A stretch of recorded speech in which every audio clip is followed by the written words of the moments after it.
The principle of the medieval feudal state is to be found in the division of what we call sovereign powers among a great number of persons. These powers are chiefly the military, the judicial, and the financial. The military power includes not merely the defense of the country against a foreign enemy, but also the maintenance of order within the country, or, in our modern usage, police. The judicial power means the right and the corresponding duty to administer justice in all civil cases, that is, cases involving questions of right as between one man and another, and also to punish offenses against the welfare of society, or, to speak technically, crimes. The possession of judicial power implies also the existence of a sufficient military force to carry out the decisions of the court, whether this force be in the hands of the court itself or of some power on which it can depend to work in harmony with it. The financial power means the right to tax the people for public purposes, and the variety of ways in which this can be done is infinite. In practice, of course, this power can... The financial power means the right to tax the people for public purposes, and the variety of ways in which this can be done is infinite. In practice, of course, this power also cannot be applied without a sufficient working force to carry it into effect. It is by far the most difficult to regulate of the three attributes of sovereignty, because it is never quite easy to define just what are public purposes or how far the financial superior may go in his demands. Under the feudal system of the Middle Ages, these rights were generally combined in one hand. The same person was military leader, judge, and tax gatherer, and there was a vast number of such persons, separated one from the other by divisions of territory, or by the gradations of rank. It is true that these scattered territories were held together in larger groups, the great principalities or kingdoms, and that the different ranks within such a larger territorial unit were bound to each other by a chain of allegiance to the prince or king at the head. In theory, the king had the supreme military, judicial, and financial control of the kingdom. He appears as the head of the national army. He is the fountain of justice for all the people, and he has a right to demand from the people a contribution of their wealth to carry on the business of government. Or, to begin at the other end, in theory, the people paid taxes to support persons who should see that justice was done them, and who should defend them against their enemies or lead them out to war for their advantage. All this is in theory. In practice, the society of the Middle Ages felt but slightly the bonds of this larger association in what we call the state. It felt very strongly the bonds which held individuals together in the smaller territorial groups or in the grades of social rank. It was a matter of comparative indifference to the medieval man whether he were called a Frenchman or a German or an Englishman. He might as well pay his taxes or serve in the army or get his justice under one of these names as the other. But it was a matter of great moment to him whether he were a Gascon, a Norman, a Picard, a Burgundian, a Swabian, or a Saxon. So, again, he was keenly conscious whether he was a freeman or a serf, a villain or a knight, a crown vassal or a vassal of the church, and he felt a certain community of interest with all his brethren in rank, no matter under what ultimate sovereignty they might be living. The story of Roger Bigod, Earl of Norfolk. The story of Roger Bigod, Earl of Norfolk, and Marshal of England, told in the quaint language of Walter of Hemingberg, shows the temper of feudal independence. Called by King Edward I to serve in Gascony while the king was fighting in Flanders, he refused. At the feast of St. Matthew the Apostle, in the year 1297, the king summoned the lay chiefs of the realm to a parliament at Salisbury, and called upon certain of the barons to go to Gascony. But they began one by one to excuse themselves. Then the king was wroth, and threatened some of them that if they refused to go, he would give their lands to others who would go. At this many were scandalized, and a division began among them. For the Earl of Hereford and the Earl Marshal made their excuse, saying that they would gladly pay the service to which they were bound by hereditary obligation, and would go with the king's person. And a second time the demand was made of the Earl Marshal that he should go. Then he said, "Freely will I go with you, O king, as my hereditary duty requires." And the king said, "Without me too you shall go, with the rest." He replied, "To this I am not bound, and it is not my will to take the field without you." Then the king in his wrath broke forth, "It is said in these words, By God, Sir Earl, you shall go or hang." And he, "By the same oath, Sir King, I will neither go nor hang." When the Emperor Frederick Barbarossa was gathering his forces for his great struggle with the cities of Lombardy, he ordered, begged, entreated, even went on his knees to his subject Henry the Lion, Duke of Bavaria and Saxony, to persuade him to join his army. But Henry refused, and there was no process by which either he or his fighting men could be compelled to obedience. The crushing defeat of Barbarossa in the fatal day of Legnano, 1176, was largely owing to this refusal. It is evident that under such a system of government, great national undertakings were impossible. And in fact, the chief military achievements of the Middle Ages were either feats of arms under single princes, like the conquest of England by William of Normandy, and that of southern Italy by other Normans, or else they were great schemes having a universal character, such as the Crusades in the East and the overrunning of Languedoc in early 13th century in the name of Orthodox Christianity. The system could survive only so long as the sentiment of nationality remained weak. As soon as national limits became fairly well determined and men were beginning to feel themselves as belonging primarily within these territories rather than primarily as members of a race, then the instinct to express this territorial allegiance by service began to assert itself. That is what we mean by nationality, and it is a sign of the coming of the modern world, in distinction from the world of the Middle Ages. It takes a long time for this sentiment to become practical and to work itself out into institutions, but the thing itself is unmistakable from the first, and the growth of the institutions that embody it can be traced with entire distinctness. Let us go back to one of our illustrations. After the return of Frederick Barbarossa from his defeat in Italy, he proceeded to punish Henry the Lion for his disobedience. He first of the feudal called an assembly. He first of the feudal called an assembly of the German princes, many of whom he had bought by great concessions of land and power, and gained from them as a court of peers a judgment against Henry for violating his feudal obligation.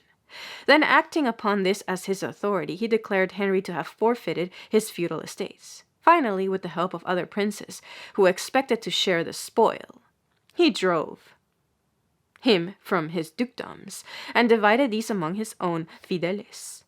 That was the medieval method. Henry was a traitor, not to Germany, but to his feudal superior. He had violated the contract by which he held his principalities, and the penalty was the loss of these, and their redistribution to the more faithful vassals. But the price of victory for the crown was one that it could not often afford to pay. There could not be an unlimited supply of crown fiefs with which to buy the support of one vassal against another, and the crown dependent upon this kind of support would not be worth the having. The system worked only so long as there was not much for kings to do. And while society was constituted on this basis, it produced some very splendid results. The moment, however, that government, royal or not, began to be conscious of their rights and duties, the weakness of it became unendurable. It is obviously impossible to fix upon any point of time as marking the beginning of modern government. They go well back into the period commonly described as medieval. But, wherever they appear, we may be quite sure that the medieval character is disappearing from the society that produces them. One of the earliest attempts at creating a modern out of a medieval government is that made by the Emperor Frederick II in his hereditary kingdom in southern Italy and Sicily. Frederick was the grandson of Barbarossa and the son of that emperor, Henry VI, who had married Constance, the heiress of the Norman kingdom. He had ample opportunity in the years between his accession to the empire in 1215 and the year 1231 to learn all the weaknesses of the medieval system. He was an ambitious, energetic young prince, filled with the vast schemes of his Hohenstaufen ancestors for building up a real monarchy in Germany and Italy. Like his father and his grandfather, he had found himself checked at every point by the church. The papacy had made itself the champion of local, especially of municipal rights, and had fostered every combination against the Hohenstaufen policy. In 1230, the peace, or rather truce, of San Germano had been patched up between the Pope and the Emperor, and Frederick improved the opportunity to carry out his idea of what a state ought to be in the only part of his dominion where he could have free hand, in his own southern lands. It was a singular region in which this earliest modern constitution was put forth. The main element of its population was a graft of the Greek upon the more ancient Italic stock. During the whole Roman period, the Italian portion had been known as Magna Graecia. When the center of gravity of the Roman Empire was transferred from Rome to Constantinople, this country remained for centuries as an outpost in the West, from which frequent attempts were made to recover imperial control. Byzantine culture dominated throughout Apulia and Calabria, and exerted important influence upon the learning, Italy, and the arts of Europe. Sicily was repeatedly raided and conquered by the African Moors, who had left here permanent traces of their blood, their religion, and their civilization. Jews, driven from other lands, had found here a hospitable welcome. The great northern Germanic migrations had swept down into these far southern lands many a wandering fragment of Teutonic life. Lombard princes had occupied and governed the greater part from the 6th century onward. The armies of the Holy Roman Empire from Otto I, 936 to 973, had ventured well down into the region southward from Salerno. Finally, the Normans of Robert Guiscard died 1085. Finally, the Normans of Robert Guiscard, d. 1085, had come thither in force, had settled and conquered both the mainland and the island of Sicily, and had brought the country under an orderly administration. Here, more perhaps than in any other quarter of Europe, had been displayed that curious principle known as the personality of law.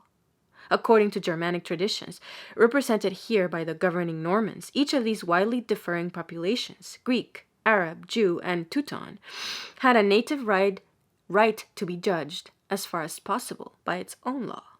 It was the duty of the government to see to it that this principle was respected so far as was consistent with safety to the state. But it is evident that it was a principle totally at variance with the whole idea of a powerful and united government. It was as if, in New York, for example, Germans should claim the right to do business under German law, Italians under Italian law, and so on, while the government of the state should undertake to administer this medley of foreign laws through officers more or less under its own control. Such a system seems to us of the modern world very like organized anarchy, and not very well organized at that.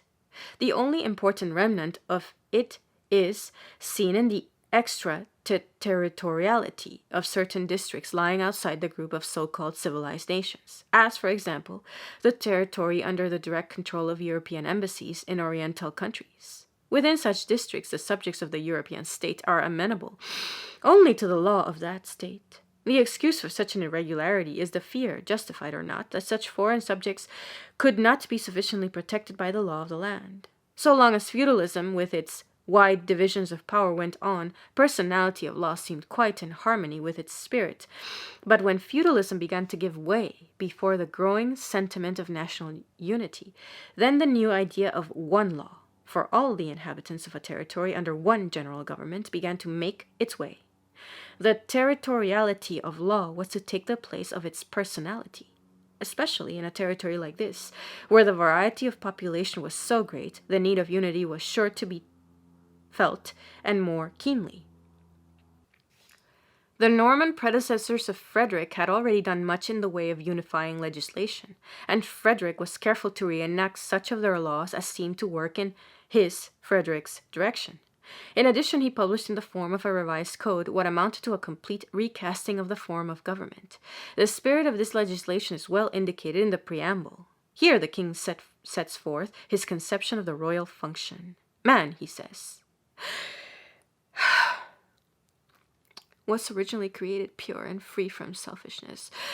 But by the fall of Adam, he became greedy for gain, and hence arose contentions, and so by the very necessity of things and by the impulse of the divine foreordination, the princes of the nations were created, through whom the license of the wicked might be controlled, who, as arbiters of life and death for the people, should establish what fortune, what portion, and what station each one should hold, executors, as it were, of divine providence. This is a declaration of the divine right, but also of the absolute responsibility of kings. To carry out such a proclamation, it was necessary, above all things, that the king should have no rivals. The execution of justice by every medieval king was always hampered by two competing jurisdictions, that of the clergy and that of the feudal lords. Frederick cleared the way for himself by limiting both these jurisdictions as far as the conditions of the place and the age would bear.